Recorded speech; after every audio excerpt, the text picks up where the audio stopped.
రాష్ట్ర వ్యాప్తంగా ఉపాధ్యాయ మిత్రులందరూ కూడా మరి ఉమ్మడి జిల్లా కేంద్రాల్లో డిఓ కార్యాలయం ముట్టడి చేయడం జరిగింది.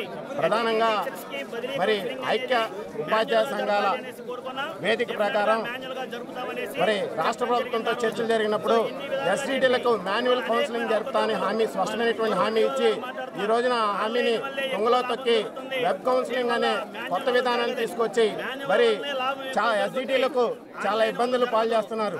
సుమారు ప్రతి జిల్లాలో కూడా 2000 నుంచి 3000 ఖాళీలు ఉన్నాయి. ఆ కంపల్సరీ బదిలీ వాళ్ళు 2000 నుంచి 3000 కంపల్సరీగా మరి ప్రయారిటీలో ఆర్డర్లు ఇవ్వాల్సినటువంటి ఇబ్బంది ఉంది. చాలా ఈ ప్రయారిటీలో ఇచ్చే క్రమంలో మానసికమైనటువంటి ఒత్తిడి లోనవుతారు. కాబట్టి మరి ప్రభుత్వాన్ని మేము ఒకటే డిమాండ్ చేస్తున్నాం.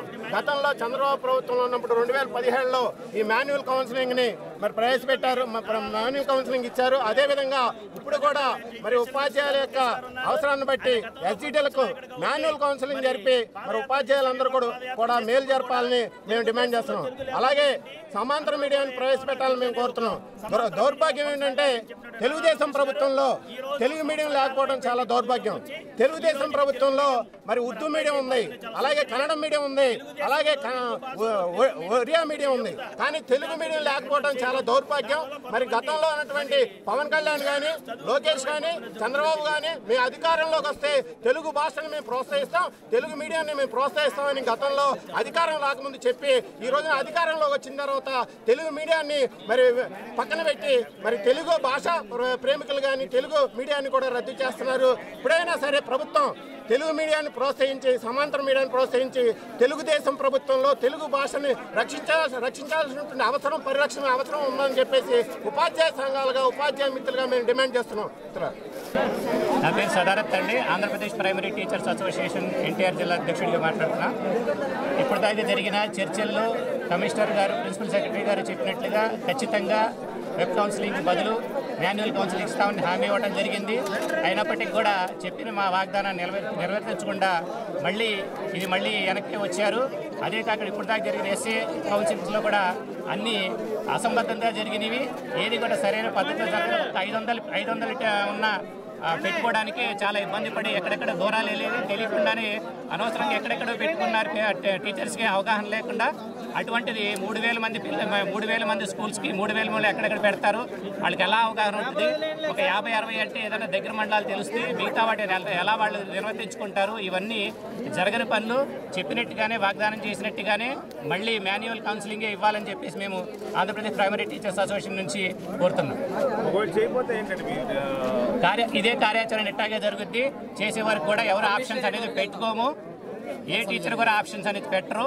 అలాగే నిరసనలు జరుగుతూనే ఉంటాయి. ఇంకా వృద్ధి జరిగే అవకాశాలు ఉన్నాయి. టీచర్స్ ఏదైతే ఉపాధ్యాయుల భీష్మించి కూర్చోవడం వల్ల రేపొద్దున పిల్లలకి పరిస్థితి ప్రస్తుతం సెలవుల్లోనే ఉన్నాము. ఇంకా టైం ఉంది దానికి. ఇంకా ఈ లోపు తీర్చుతారని అనుకుంటున్నాము. గవర్నమెంట్ ఎలాగో మాకు సానుకూలంగా ప్రతి దాంట్లో స్పందించింది, ఇక్కడ కూడా స్పందిస్తుందని అనుకుంటున్నాం. ఒక్కసారి మినిస్టర్ గారు కనుక ఇన్వాల్వ్ చేసుకుంటే నిమిషాల పని, ఇది ఏమైనా డబ్బులతో అయ్యే పని కాదు, ఒక మాటతో జరిగే పని. కాబట్టి దీన్ని ఖచ్చితంగా గవర్నమెంట్ మా మాట వింటదనే ఆలోచనలో మేమందరం ఉన్నాం. అంత దూరం రానివ్వరని అనుకుంటున్నాం. ఈరోజు రాష్ట్ర వ్యాప్తంగా ఎస్జిటీలందరూ కూడా రాష్ట్ర వ్యాప్తంగా అన్ని డిఈఓ ఆఫీసులు ముట్టడి జరుగుతుందండి. మాకు వెబ్ కౌన్సిలింగ్ వద్దు అని మేము చెప్పినప్పటికీ దానికి అంగీకరించారు కమిషనర్ గారు.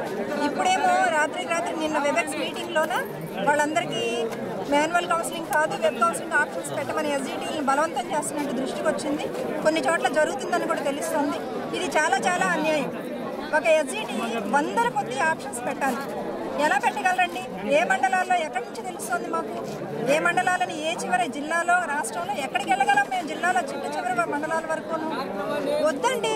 ఉపాధ్యాయులకి ఏదైతే కావాలో ప్రజలు ఎందుకున్నారు, నాయకులు ఎందుకున్నారండి? ప్రజలకు అనుకూలంగా పాలన చేయడానికే ఉన్నారు. మాకు వద్దు, మేము అది భరించలేము అంటున్నాము. బలవంతంగా మా మీద వెబ్ కౌన్సిలింగ్ ఎందుకు బలవంతంగా రుద్దుతున్నారండి? మాన్యువల్ కౌన్సిలింగ్ చేయడానికి గతంలో 3 రోజులు మాత్రమే పట్టేది. మరి ఇప్పుడు ఆ 3 రోజులు కూడా మాకు కేటాయించలేరా? ఇది అన్యాయం కాదా? వద్దు అని ఎర్రటెండలో మేము రోడ్డు ఎక్కాల్సిన పరిస్థితి ప్రతిదానికి వస్తుంది కదండి. ప్రతిదానికి ఇలాగే చేస్తున్నారు. మాకు వద్దు అనేది ఎందుకు ఇస్తున్నారు? మాకు కావాలనేది ఇవ్వండి. మేము ఇంకా సమర్థవంతంగా పని చేయడానికి మాకు అవకాశం ఇవ్వండి. మమ్మల్ని మానసికంగా ఇలా ఎందుకు ఆందోళన గురి చేస్తున్నారు? ఎంతమంది ఉన్నారు ఉపాధ్యాయులు, ఆడవాళ్ళు, వృద్ధులు, ఎక్కడికెక్కడికి వెళ్ళి మేము పని చేయగలం? తెలిసిన మండలాల్లో మాకు అవకాశం ఇవ్వమని అడుగుతున్నాం కదా. దానివల్ల మీకు వచ్చే నష్టమే ఉందండి. ఏదైతే వెబ్ కౌన్సిలింగ్ అనేది కొంచెం అప్గ్రేడ్, మీరు అప్గ్రేడ్ అయ్యే సర్వర్లు మొరాయించేసి ఆ నెట్ సెంటర్ల చుట్టూతా రాత్రి పగల్లో కూర్చుని మేము చేస్తున్నాం సార్. ఎగ్జాంపుల్ నేనేనండి, 2017లో ఎక్కడో కృత్తివెల్ల మండలం మారుమూలకి నేను వెళ్ళాను. నాకు ఆ ప్లేస్ తెలియదు, ఎక్కడో తెలియదు, ఎక్కడెక్కడ ప్లేస్ లో తెలియవండి. ఆప్షన్స్ ఇక్కడ 4 మండలాల్లో ఖాళీలు ఉన్నాయి. నాకంటే వెనక వాళ్ళకి ముందు వచ్చేసి కానీ నేను అట్లా చివరికి వెళ్లాల్సి వచ్చింది. ఎందుకని నాకు తెలియక, ఆ ప్లేస్ ఎక్కడుందో ఏంటో పెట్టుకునే విధానం నాకు తెలియక అండి. అప్గ్రేడ్ మేము అన్నిట్లో అవుతాము, కానీ తెలిసిన చోట మాకు అవకాశం ఉన్నప్పుడు పని చేయడానికి అవకాశం ఇవ్వమని అడుగుతున్నాం కదా. మేము వెబ్ మాకు వద్దు, మాన్యువలే మాకు కావాలి. వందలాది మంది టీచర్స్ ఉన్నప్పుడు మీరు ఎందుకు అంగీకరించారు? మీకు సమస్య ఉంది. Thank you sir. ఈనాడు ఐక్యవేదిక తరఫున మేమందరం కూడాను ఎస్జిటీలకి న్యాయం కోసం అని చెప్పి ఈరోజు మేము డిఈఓ కార్యాలయంలో ముట్టడి చేయడం జరిగింది. ఇది మరి ఇప్పటి వరకు కూడాను ఎన్నోసార్లు మరి దగాపడినటువంటి ఎస్జిటీలు కనీసం కోరిక అనేటటువంటిది ఏంటయ్యా అంటే మాన్యువల్ కౌన్సిలింగ్ వద్దు, మరి మాన్యువల్ కౌన్సిల్ పెట్టండి, వెబ్ కౌన్సిలింగ్ వద్దు అని చెప్పి అడుగుతున్నారు. మరి ఆ ఒక్క కోరిక కూడా తీర్చలేరా? వీళ్ళు ఏమీ అడగలేదు. మేము అసలు డిఏలు అడగట్లేదు, బీఆర్సీలు అడగట్లేదు, ఏమీ అడగట్లేదు అసలు. అయినప్పటికీ కూడాను మేము ఏదైతే డిమాండ్ చేస్తున్నామో వాళ్ళు ఇచ్చేటువంటి హామీనే నెరవేర్చమంటున్నాం. ఆ హామీని నెరవేర్చే దిశగా మేమందరం కూడాను డిమాండ్ చేస్తూ ఈవేళ డిఈఓ కార్యాలయంలో మేము ముట్టడికి మరి ఇలా ఈ మండుటెండలో అనేటటువంటిది కూడాను మాకు వచ్చినటువంటి కష్టానికి ఇది చాలా ఎక్కువేమీ కాదు. కాబట్టి మా కోరిక అయినటువంటి మాన్యువల్ కౌన్సిలింగ్ని మీరు నిర్వహించే వరకు కూడా మా పోరాటం ఈ ఐక్యవేదిక తరపున జరుగుతూనే ఉంటుంది. మేము ఎప్పటికీ కూడాను ఈ యొక్క కోరికను మాత్రం తీర్చే వరకు కూడాను ఇక్కడ నుంచి కదలము. మా మహిళా శక్తి ఏంటో అనేటటువంటిది మేము ప్రభుత్వానికి చూపిస్తాము. కాబట్టి మాన్యువల్ కౌన్సిలింగ్ కావాలి, వెంటనే రద్దు చేయాలి, వెబ్ కౌన్సిలింగ్ వెంటనే మాన్యువల్ కౌన్సిలింగ్ నిర్వహించాలి, కొనసాగించాలి, మాన్యువల్ కౌన్సిలింగ్ కొనసాగించాలి, మాన్యువల్ కౌన్సిలింగ్ వెంటనే. ఈరోజు రాష్ట్రంలోని విద్యాశాఖ ఉన్నతాధికారుల చర్యల వల్ల పాఠాలు బోధించాల్సినటువంటి ఉపాధ్యాయులందరూ కూడా మండు టెండర్లో నడి రోడ్డు మీదకి రావడం జరిగింది. మేము అడుగుతున్నటువంటి డిమాండ్ ఆర్థికపరమైన డిమాండ్ ఏమీ కాదు.